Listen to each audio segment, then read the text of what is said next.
कृष्णा.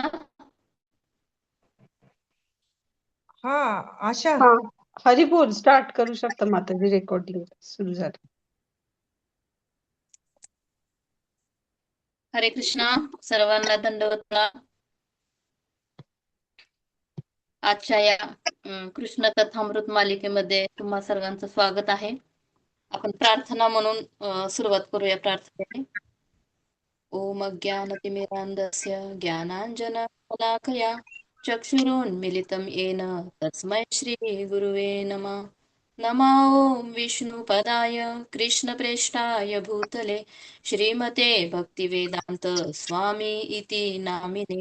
नमस्ते सरस्वती देवे गौरवाणी प्रचारिणे निर्विशेष शून्यवादी पाश्चात्य देशधारिणे. जय श्री कृष्ण चैतन्य प्रभु नित्यानंद श्री अद्वैत गदाधर श्रीवासादि गौर भक्तवृंद. हरे कृष्णा कृष्णा कृष्णा हरे हरे, हरे राम राम राम हरे हरे. हरे कृष्णा. खरं तर माझी पहिली वेळ आहे. मी पहिल्यांदाच या कृष्ण कथामृत मालिकेमध्ये कथा सांगणार आहे. तर तुम्हा सर्वांचे आशीर्वाद माझ्या सोबत राहू देत आणि माझ्याकडून काही चुकलं तर मला क्षमा कराल अशी आशा आहे. आजचा अध्याय आहे 5वा अध्याय. याच्या अगोदर आपण पाहिलं होतं. आवाज येतोय माताजी? येतोय येतोय. हो, हरिबोल. क्लिअर येतोय. हो, येस, क्लिअर येतोय. यापूर्वी आपण पाहिलं आहे कशा प्रकारे कंसाने देवकी आणि वसुदेव यांच्यावरती अत्याचार केले होते. त्यांच्या 6 मुलांना मारलं होतं.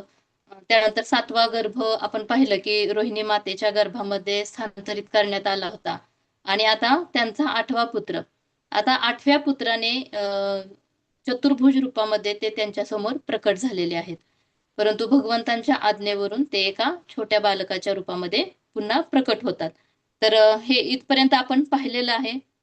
त्याचबरोबर आपण हे पाहिलं की कशा प्रकारे म्हणजे वसुदेव हे नंद महाराजांकडे त्या बालकाला घेऊन जातात आणि त्यानंतर तिथे त्या बालकांची हे होती काय अदलाबदल केली जाते. मग मुलीला इकडे घेऊन येतात.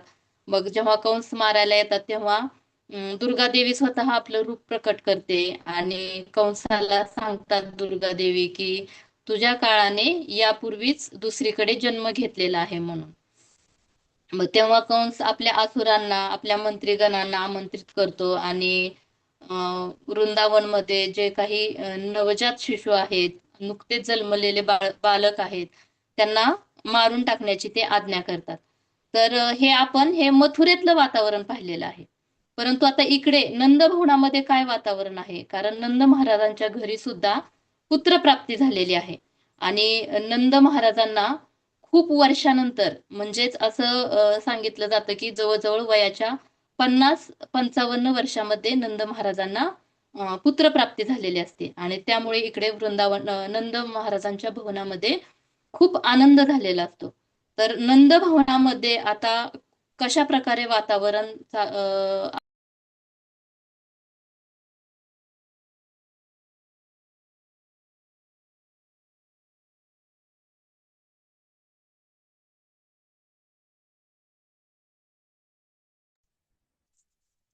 आवाज येत नाहीये.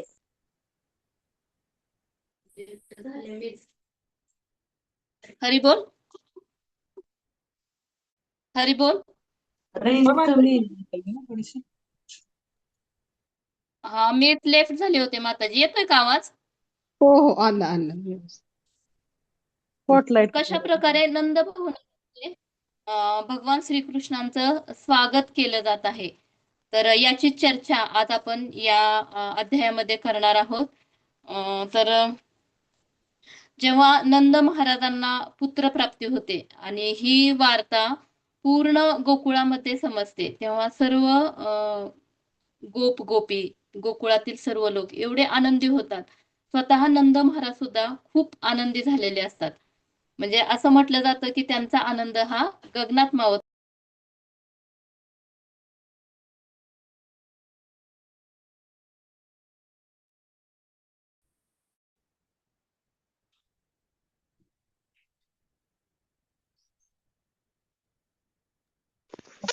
रेंज कमी दिसते.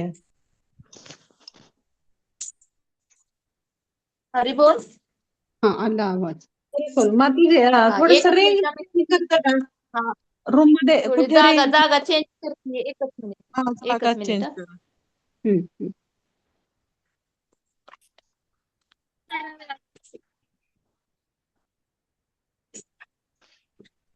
हरी बोल, येतोय का आता आवाज? हो हो आलं.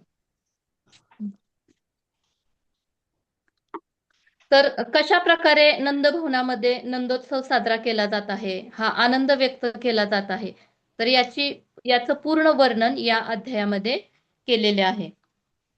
आता जेव्हा नंद महाराजांना ही बातमी समजते आणि नंद महाराज खूप आनंदी होतात, तेव्हा नंद महाराज काय करतात, तर वैदिक संस्कृतीनुसार, आता या ठिकाणी ना म्हणजे 5,000 वर्षापूर्वी वैदिक संस्कृतीला खूप महत्व होतं आणि वैदिक संस्कृतीनुसार ते आपलं जीवनशैली हे करत होते, आचरणात आणत होते, उपभोगत होते.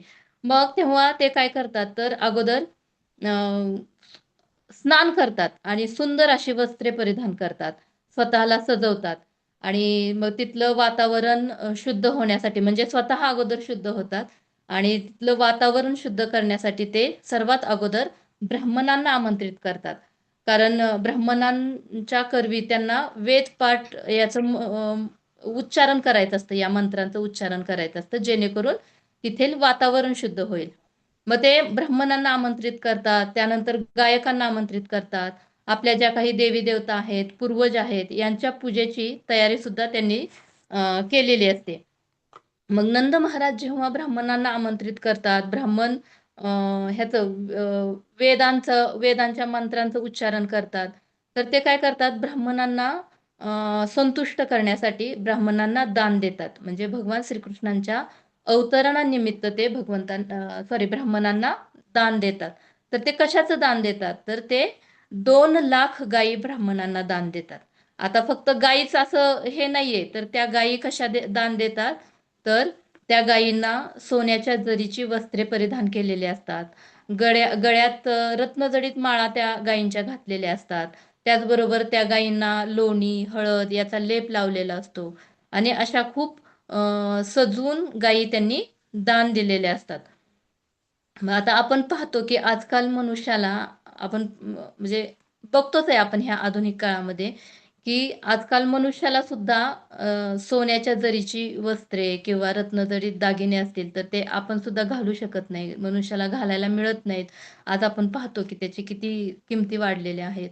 परंतु नंद महाराजांचा काळ म्हणजे 5,000 वर्षापूर्वी नंद महाराजांच्या भुवनामध्ये किती ऐश्वर्य होतं, किती संपन्नता होती, की नंद महाराजांनी आणि किती त्यांच्याकडे गायी होत्या, की 2 लाख गायी त्यांनी दिल्या होत्या आणि त्याही अगदी सजवलेल्या, सुवर्ण अलंकार त्यांना घातलेले. यावरून आपल्याला लक्षात येते की किती त्यांच्याकडे संपन्नता होती. तर ही संपन्नता कशामुळे होती नंद महाराजांकडे, म्हणजे आपल्याला सुद्धा ऐकून आश्चर्य वाटतं की अरे, एवढी संपन्नता त्यांच्याकडे आली कुठून? कोणी दिलं असेल त्यांना एवढं ऐश्वर्य किंवा एवढी धनसंपत्ती? तर नंद महाराजांकडे काही आजच्या या युगासारखे काही मोठमोठे उद्योग व्यवसाय किंवा कंपन्या असं काही नव्हतं नंद महाराजांकडे. तर नंद महाराज हे एक वैश्य होते आणि वैश्यांचं कार्य आहे की गोरक्षा करणं, कृषी करणं, व्यापार करणं. आणि नंद महाराज म्हणजे केवळ नंद महाराज हे वैदिक संस्कृतीचं पालन करून गोरक्षा करत होते आणि त्याच्यामुळे त्यांच्याकडे एवढी संपन्नता आणि ऐश्वर्य होतं. म्हणजे असं म्हटलं जातं की जिथे जिथे धर्म आहे, त्याचबरोबर नंद महाराज काय करत होते, धर्म पालन करत होते. म्हणजे जिथे जिथे धर्म आहे तिथे तिथे अर्थ हा स्वाभाविक असतोच. हम्म तर आणि नंद महाराजांच्या जीवनामध्ये धर्माला स्थान होतं आणि म्हणून नंद महाराजांनी त्या उत्सवामध्ये सर्वात अगोदर ब्राह्मणांना दान दिलेले होते. त्याचबरोबर त्यांनी गायी तर दान दिल्या होत्याच, त्याचबरोबर धान्याचे आणि तिळाचे पर्वतच्या पर्वत, भागवतांमध्ये सांगितलेलं आहे की अगदी पर्वतच्या पर्वत त्यांनी दान दिलेले होते.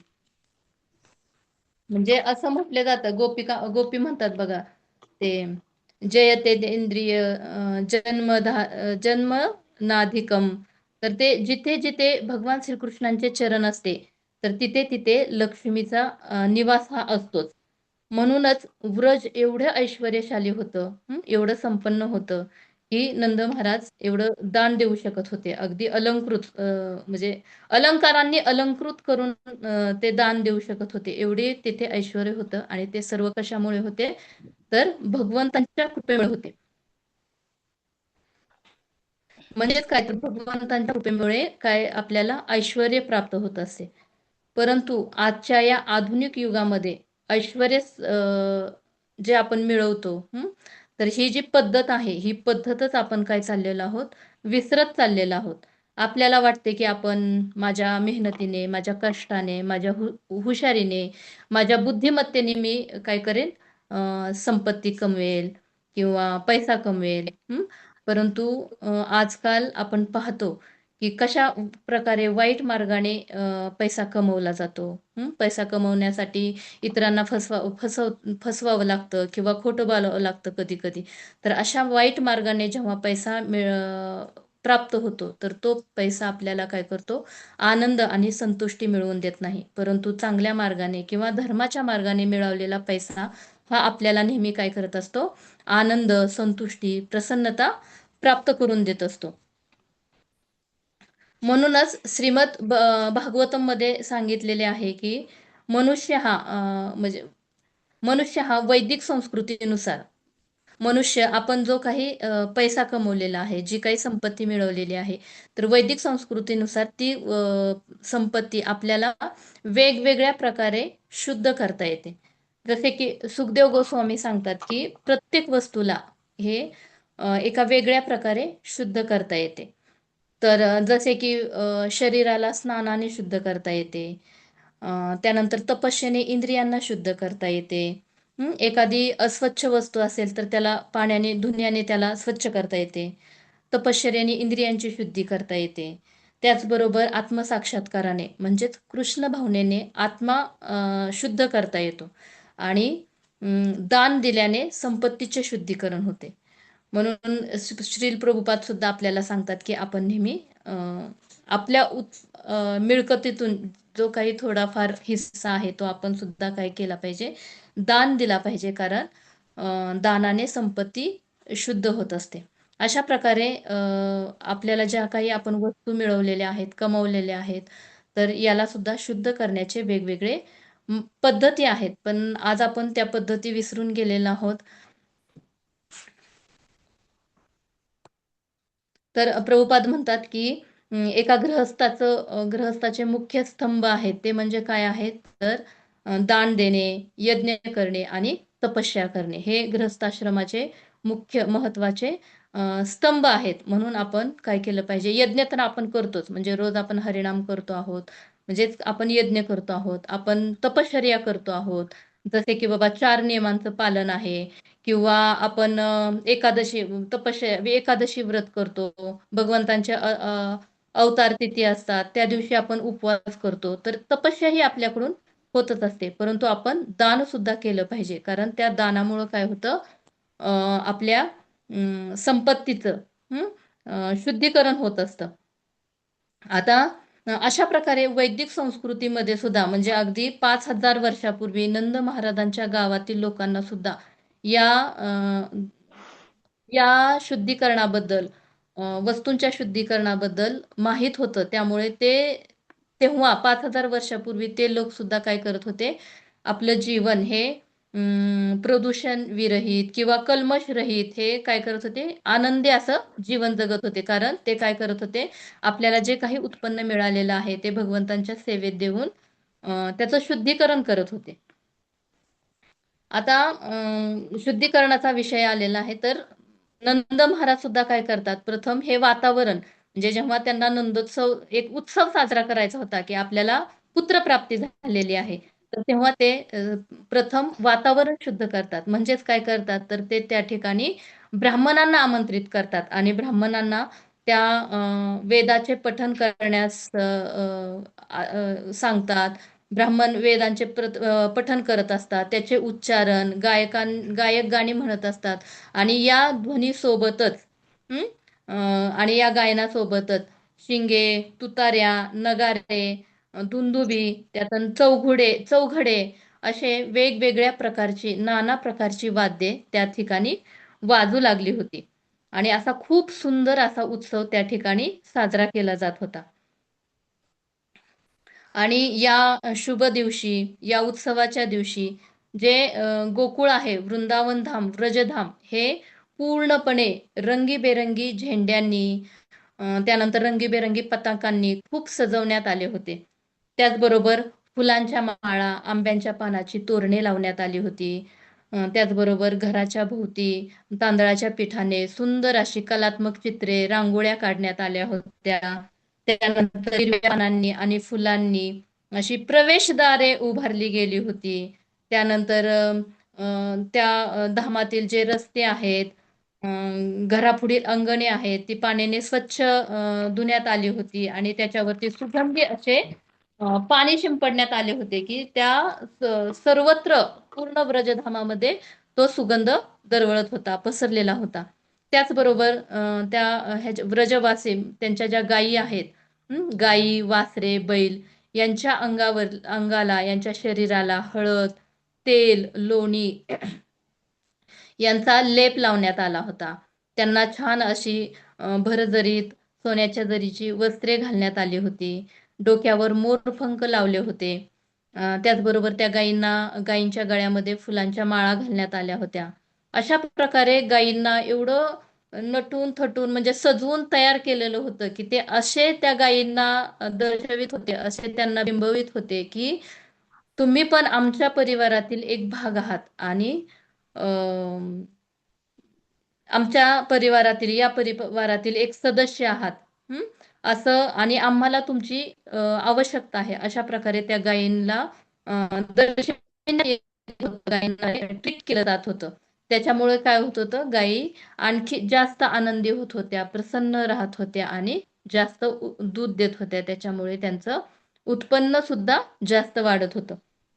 याच उलट आज आपण पाहतो की लोक गायींचे पालन करतात, परंतु ते कशासाठी करतात, तर दूध काढण्यासाठी किंवा दुधाचा व्यवसाय करण्यासाठी.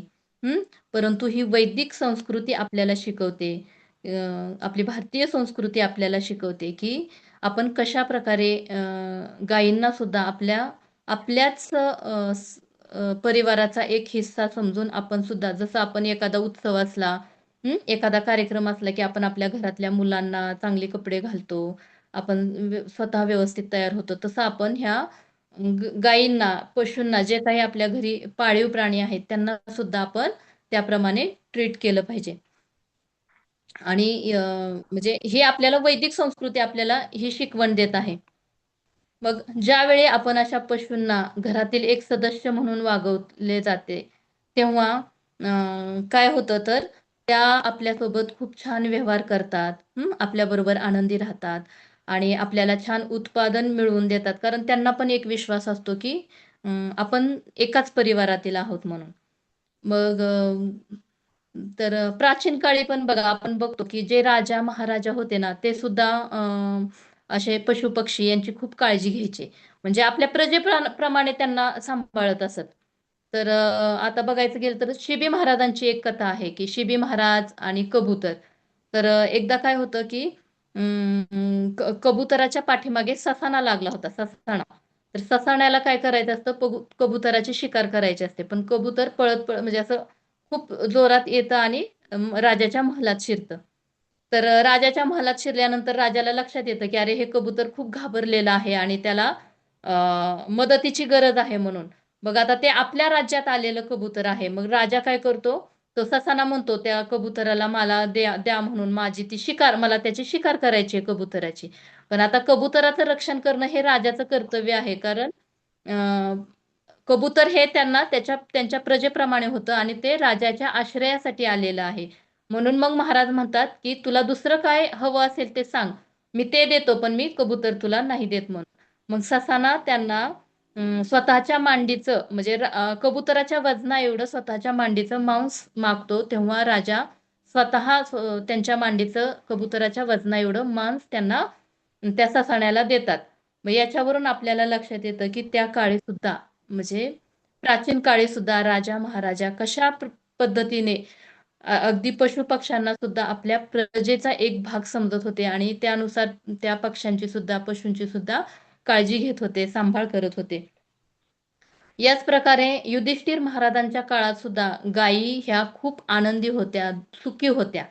असं म्हटलं जातं की गायी एवढ्या आनंदी आणि एवढ्या सुखी होत्या की त्यांना ज्या ठिकाणी चरण्यासाठी नेलं जात होतं, म्हणजे चराऊ कुरणं जिथे आहेत, तर त्या कुरणांमध्येही गायीच्या दुधामुळं चिखल होत होता. म्हणजे एवढ्या गायी त्या सुखी होत्या. आणि जेव्हा गायी सुखी असतात तेव्हा त्या खूप जास्त दूध देतात. तर त्या कुरणांमध्ये सुद्धा चिखल होत होता. म्हणजे इतक्या ह्या गायी आनंदी होत्या युधिष्ठिर महाराजांच्या काळात सुद्धा. तर ही शिकवण आपल्याला आपली भारतीय संस्कृती देत असते. परंतु आता मात्र या आधुनिक युगामध्ये याच भारतातील लोक ही वैदिक जीवन पद्धतीची अवज्ञा केल्यामुळे किंवा अवेअर केल्यामुळे किंवा भगवद्गीतेची शिकवण न समजून घेतल्यामुळे केवळ दुःख भोगत आहेत. दुःख कसे भोगत आहेत, तर आज आपण पाहतो की आज आपल्याला असं दूध मिळत नाही बघा, रिअल असं दूध मिळत नाही. आपण बघतो की बाजारामध्ये किती भेसळयुक्त दूध आहे, दुग्धजन्य पदार्थ आहेत. मग ते आपण आपण आहारामध्ये घेतो, काही आजार होतात, वेदना होतात. अशा प्रकारचे हे दुःख आपण भोगत आहोत. म्हणून असे म्हणतात की भगवंतांना म्हणजे नंद महाराजांच्या काळामध्ये आता जे गोप गोपी होते, सगळे ब्रजवासी होते, त्यांनी सर्वांनी भगवंतांना केंद्रबिंदू मांडलं होतं. आणि भगवंतांना केंद्रस्थानी ठेवून ते काय करत होते, त्यांचं चरितार्थ करत होते.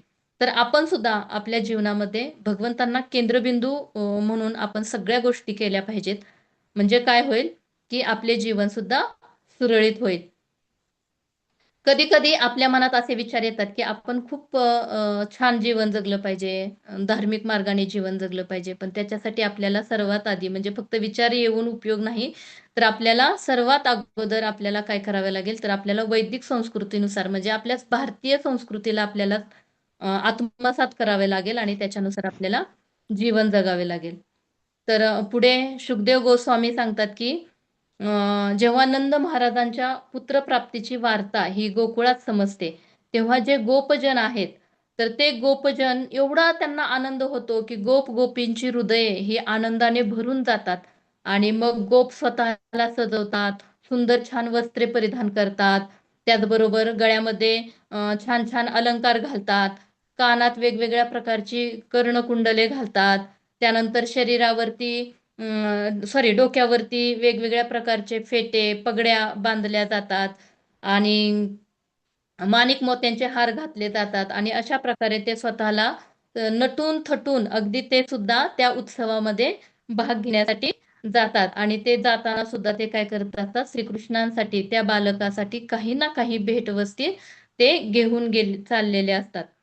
आता आपण पाहतो की आपण जेव्हा एखाद्या गावाबद्दल आपण विचार करतो, तेव्हा आपल्या मनामध्ये विचार येतो की अरे गावातली गरिबी किंवा त्या गावातलं दारिद्र्य किंवा त्या गावाची जीवनशैली, काही सुविधांचा अभाव असतो, काही गैरसोय असते. हं? परंतु आपण इथे जर पाहिलं, नंद महाराजांचं गाव जर पाहिलं, तर कुठलाच अभाव आपल्याला इथे जाणवत नाही. तर आपल्याला इथे सगळीकडे आपल्याला नंद महाराजांच्या त्या गावामध्ये पूर्ण ऐश्वर्य, पूर्ण संपन्नता दिसून येते. मग गोपांबरोबर गोपी सुद्धा खूप छान पद्धतीने नटून थटून तयार झालेले असतात. अगदी छान छान मौल्यवान अशी वस्त्रे परिधान करतात, वेगवेगळ्या प्रकारची कर्णकुंडले घालतात, हातात छान कंगन घालतात, गळ्यामध्ये हार घालतात, त्यानंतर आपल्या डोक्यामध्ये, केसांमध्ये खूप छान पद्धतीने त्यांनी फुलं गुंफलेली असतात. म्हणजे त्या जेव्हा ते रस्त्याने चाललेले असतात, तेव्हा असं वाटतं की त्या गोकुळातील जे रस्ते आहेत त्याच्यावरती ती त्यांच्या केसातील फुलं एवढ्या छान पद्धतीने खाली गळून पडत होती की असं वाटत होतं जसं काही फुलांचा पाऊसच पडत आहे. तर त्या गोपी सुद्धा खूप म्हणजे भगवंतांसाठी, म्हणजे गोप पण म्हणजे त्यांचे पती आणि ह्या गोपी पत्नी पण दोघेही काय करत असतात, भगवंतांच्या स्वागतासाठी भगवंतांना हातात भेटवस्तू घेऊन चाललेले असतात. आणि त्या भेटवस्तू सुद्धा ते सोन्याच्या ताटामधून घेऊन चाललेले असतात. बघा म्हणजे त्यांचं ऐश्वर्य किती आहे, त्यांच्याकडे संपन्नता किती आहे. त्यामुळे भागवतम मध्ये आपल्याला रूप गोस्वामी सांगतात की आपण सुद्धा जेव्हा भगवंतांकडे जातो, किंवा तेव्हा आपण सुद्धा भगवंतांसाठी काही ना काही भेटवस्तू घेऊन गेले पाहिजे. भगवंतांकडे जाताना, दर्शन घेताना आपण कधीही मोकळ्या हाताने भगवंतांकडे जाऊ नये. जसं की आपण ते सुदामाच्या गोष्टीमध्ये बघतो. त्याचबरोबर आपण म्हणजे ज्या प्रकारे या गोप-गोपी अगदी गोकुळातील सर्व लोकांनी नवीन वस्त्रे परिधान केली होती. खूप छान शृंगार केलेला होता आणि ते भगवंतांना भेटवस्तू घेऊन चाललेले आहेत. भगवंतांचं दर्शन आता ते तर कोणाला माहित नाहीये, पण त्यांना इतका आनंद झालेला आहे. कोणालाच माहित नाहीये, की हे पूर्ण पुरुषोत्तम भगवंत आहेत. परंतु एका बालकासाठी ते एवढं हे करत आहेत. तर आपण सुद्धा आता जन्माष्टमी करतो, गौरपौर्णिमा करतो, भगवंतांचा अवतरण दिवस असतो. तर आपण सुद्धा आपण स्वतःला खूप असं नवीन वस्त्रे परिधान केली पाहिजेत. आपण सुद्धा भगवंतांना काहीतरी भेटवस्तू घेऊन गेलं पाहिजे. त्यानंतर आपण अशा तिथीनिमित्त आपण दान सुद्धा केलं पाहिजे, की जेणेकरून आपली संपत्ती आपल्याला ज्या काही वस्तू मिळालेल्या आहेत आपल्या कष्टाने, कारण वस्तू हे कोणत्याही मार्गाने आपल्याला पैसा मिळू शकतो, तर त्याचं शुद्धीकरण हे होत असतं. म्हणून रूप गोस्वामी आपल्याला सांगतात, की आपण जरूर भगवंतांना काही ना काही भेटवस्तू घेऊन जायला पाहिजे. कधी-कधी बघा आपण स्वतःला खूप शिकलेले, खूप ज्ञानी समजतो. हं? पण श्रीमद भागवतामध्ये मध्ये सांगितलेलं आहे, की 5,000 वर्षापूर्वीची जी जीवनशैली होती, हं? त्याचं जे वर्णन सांगितलेलं आहे, तेव्हाचे जे ऐश्वर्य होतं, तेव्हाची जी संपन्नता होती, त्याची तुलना आज एवढ्या मोठमोठ्या विकसित देश आहेत, पण त्या देशांशी सुद्धा केली जाऊ शकत नाही. आता हेच बघा, आता ज्या गोपी आहेत, त्या आपल्या हातात रत्नजडित अशा माळा घेऊन आलेल्या आहेत त्या ठिकाणी बालकाला भेटण्यासाठी. त्याचबरोबर सोन्याच्या मुद्रा घेऊन आलेल्या आहेत. चंदनाचा लेप, वेगवेगळ्या प्रकारची सुंदर अशी वस्त्र घेऊन आलेले आहेत. कारण यशोदा मातेला काय झालेलं आहे, पुत्रप्राप्ती झालेली आहे आणि त्यामुळे त्या काय खूपच आनंदी होत्या. म्हणजे कुठेही या ठिकाणी द्वेष भावना नव्हती. आणि खूप छान असं भगवंतांचं स्वागत करत आहेत. तर यालाच आपण थोडक्यात वैदिक संस्कृती किंवा वर्णाश्रम पद्धती आपण जी म्हणतो वर्णाश्रम हे तर यालाच आपण वर्णाश्रम पद्धतीची जीवनशैली असं सुद्धा म्हणू शकतो. आणि येथे जे गोकुलामधील जे काही गोप-गोपी आल्या होत्या, त्या सर्वजण बालकाला पाहत होत्या. त्यानंतर सर्वजण बालकाला आशीर्वाद देत होते, की तुम्ही लवकर मोठे व्हा. या व्रजभूमीचा तुम्ही राजा व्हा आणि या व्रजवासियांचे सर्वांचे काय करा तुम्ही चिरकाळापर्यंत रक्षण करा, संरक्षण करा म्हणून अशा प्रकारे त्या प्रार्थना करत होत्या. त्या बाळाला आशीर्वाद देत होत्या आणि त्याचबरोबर ते भगवंतांच्या अंगावरती दूध, दही, तूप, लोणी, खीर, पाणी याचं मिश्रण असं शिंपडत होत्या आणि ते जेव्हा उत्सव साजरा करतात तेव्हा ते बघा गोकुळामध्ये अं, अं, एकमेकांच्या अंगावरती गोप-गोपी म्हणजे ते दही, दूध, तूप, लोणी, खीर यांचं जे मिश्रण आहे ते एकमेकांच्या अंगावरती फेकून ते काय करत होते, उत्सव साजरे करत होते.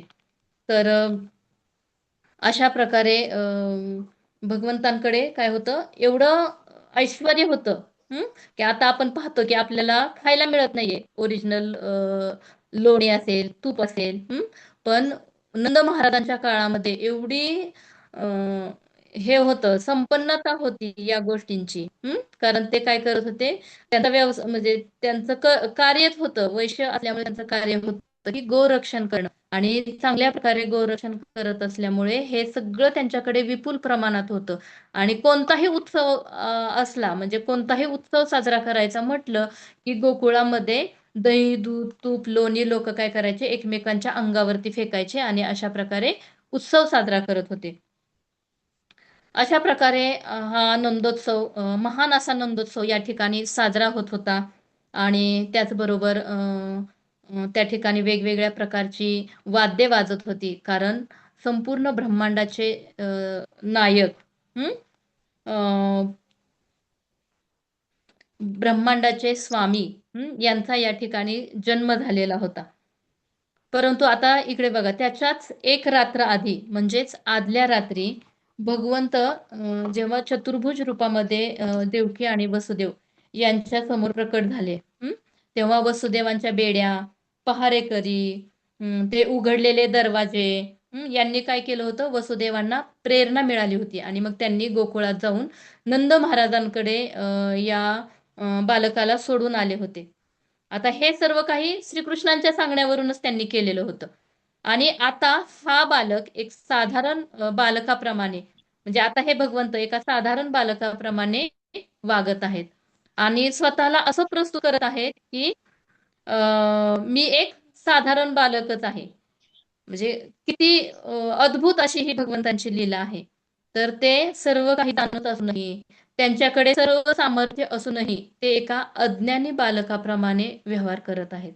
कारण अं, भगवंत कारण भगवंत आपल्या भक्ताचा जो आनंद आहे तो वाढवू पाहत होते, तो द्विगुणित करू पाहत होते आणि वात्सल्य प्रेम, माधुर्य प्रेम याचा आस्वादन करू पाहत होते. त्यामुळं स्वतः भगवंत हे एकदम एका बालकाप्रमाणे ते व्यवहार करत होते. मग तेथे जे गोपगोपी आले होते, जे ब्राह्मण आले होते, गायक आले होते, त्या सर्वांना नंद महाराज सुद्धा काय करत होते, संतुष्ट करत होते. म्हणजे आता नंद महाराजांनी ब्राह्मणांना अलंकृत केलेल्या गायी दान दिलेल्या होत्या, धान्यांचे पर्वत दान दिलेले होते आणि येथे जे काही गोपी का येत आहेत तर त्यांना सुद्धा नंद महाराज त्यांच्या इच्छेनुसार, त्यांच्या क्षमतेनुसार त्यांना दान देत आहेत. मग याच्या मागे नंद महाराजांचा एकच हेतू होता की म्हणजे बघा भगवंतांना म्हणजे नंद महाराज भगवान विष्णूंना संतुष्ट करण्याचा प्रयत्न करत होते. मग भगवान विष्णू कधी संतुष्ट होतील, जेव्हा आपण भगवंतांच्या भक्तांना संतुष्ट करतो तेव्हा भगवंत संतुष्ट होतील. म्हणून ते काय करत होते, भगवंतांच्या भक्तांना संतुष्ट करत होते, जेणेकरून आपला बालक जो आहे तो बालक सुखी राहावा आणि त्याचं चांगल्या प्रकारे संरक्षण व्हावं, भगवंतांचे त्याला आशीर्वाद मिळावेत. म्हणून नंद महाराज सुद्धा काय करत असतात, सगळ्यांना संतुष्ट करण्याचा प्रयत्न करत असतात. आता होत्या या ठिकाणी रोहिणी माता, आपल्या सर्वांना माहित आहेत रोहिणी माता या बलरामांच्या आई. तर आपल्याला माहित आहे की या वसुदेवांच्याच दुसऱ्या पत्नी आहेत. परंतु कंसाच्या भयामुळे त्यांना नंद महाराजांच्या संरक्षणासाठी त्यांना नंद महाराजांकडे ठेवण्यात आलं होतं. तर वैदिक संस्कृतीच्या शिष्टाचारानुसार असं म्हटलं जातं की जेव्हा एखाद्या स्त्री पती तिच्यापासून दूर राहतो तेव्हा तिने म्हणजे जास्त असं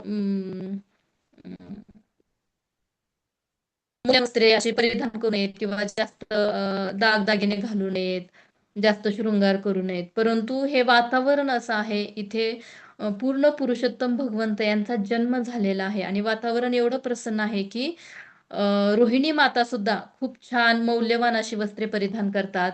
त्यानंतर गळ्यामध्ये कंठहार घालतात, पुष्पहार घालतात, हातात छान कंगन घालतात आणि तिथे जे गोकुळमध्ये जे काही गोपी येत होते तर त्या सर्वांचं खूप आनंदाने त्या सुद्धा स्वागत करत होत्या. तर अशा प्रकारे हे गोकुळात खूप छान असं नंदोत्सव साजरा केला जात होता. खूप छान असं आध्यात्मिक वातावरण त्या ठिकाणी होतं. तिथे कोणत्याही प्रकारचा द्वेष नव्हता, कोणत्याही असं प्रतिस्पर्धी नव्हता. तर सर्वांप्रती, सर्वांना, एकमेकांना सर्वांप्रती सन्मान होता. सर्वजण संतुष्ट होते आणि सर्वांचे एकच उद्दिष्ट होते, ते म्हणजे काय, तर त्या बालकाचे दर्शन करणं, त्या बालकाला पाहणं, भगवंतांचं दर्शन घेणं, त्यांना प्रसन्न करणं. तर येथे शुकदेव गोस्वामी सुद्धा म्हणतात की नंद महाराजांच्या घरी पूर्ण पुरुषोत्तम भगवान आले होते आणि त्या बालकाच्या दिव्य गुणांमुळे ते गाव सुद्धा एका धामाप्रमाणे वाटत होतं. असे म्हटले जाते की श्रीकृष्णांच्या जन्मापासून नंद भवन ही लक्ष्मी मातेचे निवासस्थान झाले होते. म्हणजे आपण म्हणतो की बाबा जिथे जिथे भगवंतांचा वास असतो तिथे तिथे लक्ष्मीचा सुद्धा वास असतो. तर आता भगवंत नंद भवनामध्ये आलेले आहेत, गोकुळमध्ये आलेले आहेत, तर तिथे लक्ष्मीचं काय आहे, निवासस्थान आहे असं म्हटलेलं आहे. आणि जिथे जिथे भगवंत जात असतात तिथे तिथे लक्ष्मी माता ह्या त्यांच्यासोबतच जात असतात. अशा प्रकारे नंद महाराजांचे भुवन अगदी पहिल्यापासूनच खूप ऐश्वर्यशाली होते.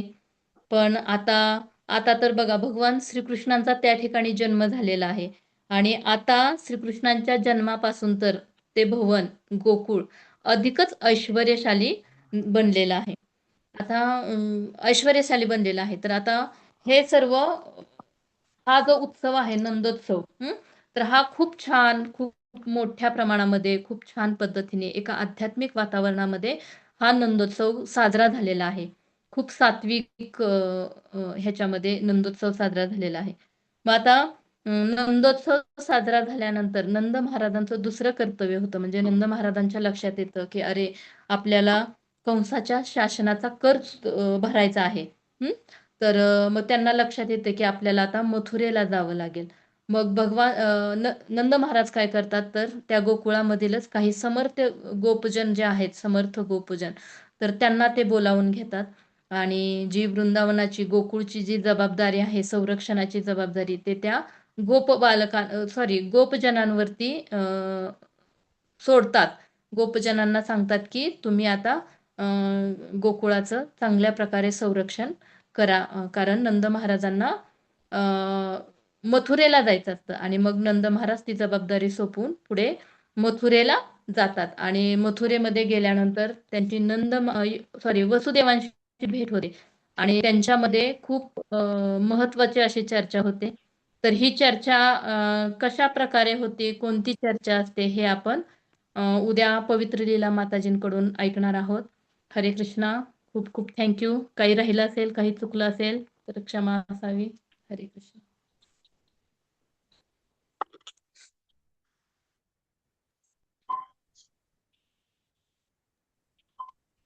हरी बोल. खूप छान माहिती सांगितलीत माताजी. म्हणजे आतापर्यंत तुमच्या हातचं प्रसाद खाल्लेला आहे. आज अगदी कानांना पण फिस्ट मस्त मिळाली. थँक्यू माताजी. खूप खूप जय वेगवेगळे रस. थँक्यू. जय मस्त नंदोत्सव खूप छान पद्धतीने माताजी साजरा झाला तुमच्या शब्दांमुळे. आणि तसं काय कल्चर असेल, कशा प्रकारचं वातावरण त्या ठिकाणी असेल, तुमच्या आजच्या लेक्चरमुळे कळालं. आणि हे जास्त महत्वाचं तुम्ही सांगितलं की जेव्हा भगवंतांना आपण केंद्रस्थानी ठेवतो तेव्हा समृद्धी, लक्ष्मी त्या ठिकाणी ते निवासस्थान बनतं. आणि दुसरं एक गोपालन, गायी जर संतुष्ट असतील तर अखिल मानव जमात देखील संतुष्ट राहू शकते. तर खूप छान पद्धतीने तुम्ही हे सगळे तत्व पण सांगितली, तो उत्सव पण छान सेलिब्रेशन झाला. तर थँक्यू माताजी. थँक्यू. हरे कृष्ण. हरी बोल. एक अमृतावरती छोटासा मस्त प्रयत्न होता माझा. छान छान मस्त प्रयत्न मस्त होता. खूप छान झाला बरं का. आणि छान सांगितलं. एकदम एकदम छान डोळ्यासमोर उभं राहिलं एकदम माताजी, सगळं मस्त. तुम्हा थँक्यू सो मच. सर्वांचा आशीर्वाद. हरे थँक्यू. कृष्णा. हरी थँक्यू बोल. माताजी. थँक्यू. खूप मस्त. म्हणजे इतकं सुंदर की समोर सगळं व्रज वृंदावन सगळं समोर दिसत होतं एकदम. जसं की तुम्ही ते पण खूप छान वर्णन केलं की गोपी अशा छान गजरे माळलेल्या आणि चालताना पूर्ण फुलांचा जो खाली वर्षाव व्हायचा आणि ते पुष्पवृष्टी झाल्यासारखी व्हायची, ते पण खूपच सुंदर वाटलं. म्हणजे खूप अशा बारीक सारीक गोष्टी, गायींचा जो शृंगार आहे तो, म्हणजे खूप सुंदर असं वर्णन ब्रजवृंदावनचं तुम्ही केलं. आणि आज खूप सुंदर काही छान गोष्टी ऐकायला मिळाल्या. थँक्यू माताजी. हरी बोल. माताजी. हरे कृष्ण. खूप छान सांगितलं माताजी. नाही सुरू खूप केली. सुंदर. हरी बोल. हरी बोल. हरे कृष्ण माताजी. दंडवत प्रणाम. दंडवत प्रणाम. खूपच सुंदर सांगितलं. वृंदावनात आहे असं भास होत होता, जसं काय आता श्रीकृष्ण जन्म झालाय आणि ते तुम्ही सगळं वर्णन करत होता. खूप सुंदर, थँक्यू खूप ताजी. सुंदर. सुरू होण्या अगोदर सर्व खूप वरिष्ठ आभार. वैष्णवींचे डोळ्यासमोर छायाचित्र आणलं होतं. सर्वांना प्रार्थना केली तुम्हा सर्वांच्या आशीर्वादाने. हरी बोल. झाली का बघ.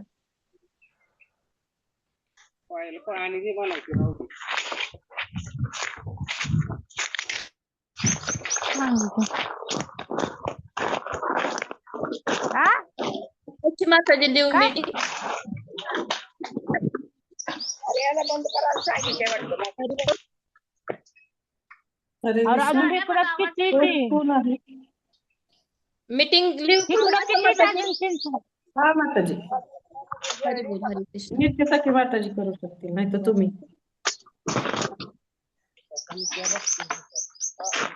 मला फक्त माझीच मीटिंग लिव्ह करता येते माताजी.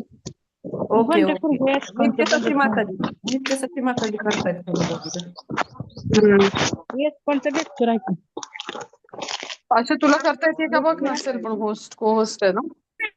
ते मला लक्षात नाहीये किंवा माताजी कशी करायची आहे ती. नाही, तू को होस्ट आहेस, you won't be able to, I think. Nitya Sakhi, नित्यसाठी हरी बोल. माताजी. हरी बोल. आय थिंक बिझी असतील, लिव्ह करूयात आपण. चलो, हरी बोल. ओके. हरे कृष्ण. हरे कृष्ण, दंडवत प्रणाम. फक्त रेकॉर्डिंग बंद करा अशा, जरा जमेल तर बघ बरं. हरे कृष्ण. नाही मला ठीक आहे, असू दे, चल. लिव्ह केलं तरी ते होईल. हरी बोल.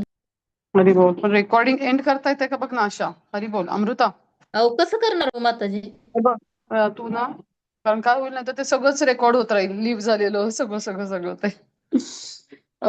काय कर माहितीये का, ह्याला असेल ना तिथं, सेटिंगला असेल बघ. हा झालं माताजी.